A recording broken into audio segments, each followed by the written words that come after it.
Hi friends, welcome back to our channel. ఈరోజు మనము గుత్తి వంకాయ కర్రీ చేయబోతున్నామండి. మంచి టేస్ట్తో డిఫరెంట్గా చాలా బాగుంటుంది. ఎలా కనుక చేశారంటే ఇప్పుడు నేను దానికోసం ఏమేమి కావాలో చూసేద్దామా. ముందుగా నేను 1/2 కేజీ వంకాయలను తీసుకొని బాగా వాష్ చేసుకున్నాను. ఇప్పుడు దీనికి ఒక చాకు తీసుకొని ఘాట్లలాగా పెట్టుకోవాలండి. ఎలాగా 4 ఈనిల్లాగా కట్ చేయాలి. వంకాయలన్నిటినీ కూడా ఇలానే కట్ చేసుకోవాలండి. ఏ వంకాయలైనా పర్వాలేదు. ఇప్పుడు ఈ వంకాయలు పక్కన పెట్టి స్టవ్ మీద ప్యాన్ పెట్టుకోవాలి. 3 స్పూన్లు ఆయిల్ అయితే వేసుకోవాలండి. వంకాయలు మగ్గించుకోవాలి. ముందుగా ఆయిల్ వేసుకొని ఒక 2 నుండి 3 నిమిషాల పాటు స్టవ్ని మీడియం ఫ్లేమ్లో పెట్టామంటే వంకాయలు మెత్తగా సాఫ్ట్గా అయితే మగ్గిపోతాయి. ఇలా వంకాయలన్నీ కూడా ఆయిల్లో వేసుకోవాలండి. ఎప్పుడూ ఒకే విధంగా కాకుండా ఇలా డిఫరెంట్గా అయితే ట్రై చేయండి. కర్రీ అయితే సూపర్గా ఉంటుందండి. చపాతీతో కానీ రైస్తో కానీ చాలా చాలా బాగుంటుంది.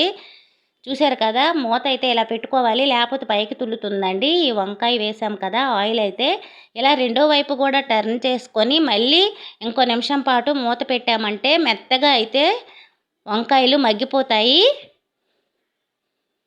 మనకి కర్రీ అయితే తొందరగా రెడీ అయిపోతుందండి. ఎందుకంటే వంకాయలని ముందుగానే మనము మగ్గించుకుంటాం కాబట్టి. చూసారు కదా, చాలా చక్కగా అయితే వంకాయలన్నీ కూడా మగ్గిపోయాయి. ఇప్పుడు ఈ వంకాయలు తీసి పక్కన పెట్టుకుందాము.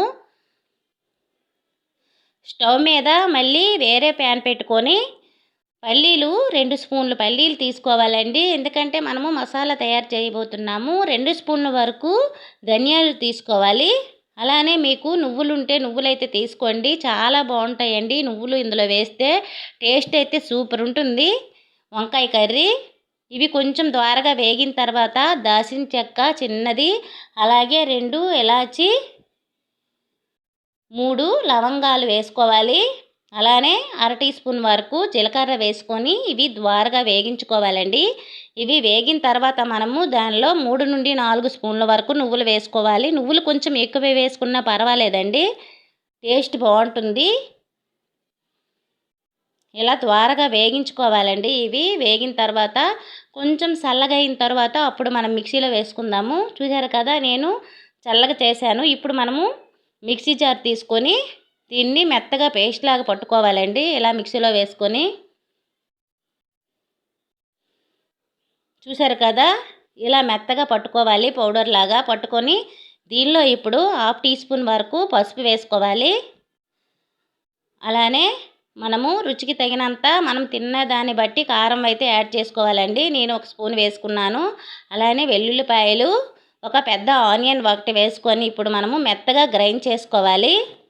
దీనిలో సాల్ట్ వేసుకుంటే కొంచెం వేసుకొని గ్రైండ్ చేసుకోండి. చూసారు కదా, ఇలా మెత్తగా పేస్ట్ లాగా అయితే అయిపోవాలండి. ఇలా మెత్తగా అయితేనే మనకి కర్రీ బాగుంటుంది. ఇప్పుడు మనము ఇందాక ఆయిల్ ఉంది కదా, వేపుకున్నాము వంకాయలు, ఆ ఆయిల్లోనే తాలింపు వేసుకుందాము. ఇప్పుడు 1/2 టీ స్పూన్ వరకు జీలకర్ర వేసుకోవాలి. అలానే పచ్చిమిరపకాయలు, ఒక 3 పచ్చిమిరపకాయలు ఇలా పొడుగ్గా ఈనిలా కోసుకొని వేసుకోవాలండి. కొంచెం కరివేపాకు వేసుకొని ఇవి కొంచెం వేగనివ్వాలి చిటపటలాడే వరకు.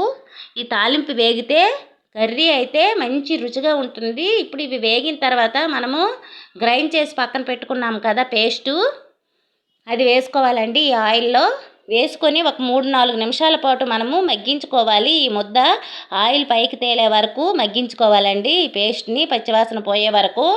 ఇప్పుడు మనము దీనిలో సాల్ట్ వేసుకుందాము. ఎందుకంటే నేను ఇందాక మిక్సీలో సాల్ట్ వేయలేదు కాబట్టి నేను ఈ ముద్దలో వేసుకుంటున్నాను సాల్టు.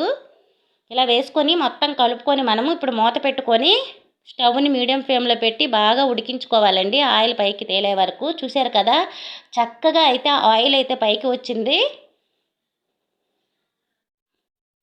ఇప్పుడు దీనిలో మనము మగ్గించి పక్కన పెట్టుకున్న వంకాయలు కూడా వేసుకోవాలి. వేసుకొని కొంచెం వాటర్ అయితే వేసుకోవాలండి. మనకి ఎంత గ్రేవీ కావాలనుకుంటే దాన్ని బట్టి అయితే మనము వాటర్ అయితే వేసుకోవాలి.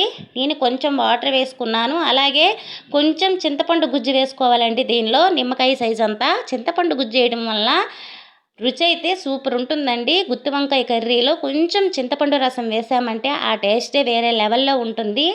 ఒక్కసారి అయితే ట్రై చేయండి. మనము గ్రేవీకి కావాల్సినంత వాటర్ వేసుకొని ఒక 2 నిమిషాల పాటు స్టవ్ని మీడియం ఫ్లేమ్లో పెట్టి బాగా ఉడికించుకోవాలండి, ఆయిల్ పైకి తేలే వరకు.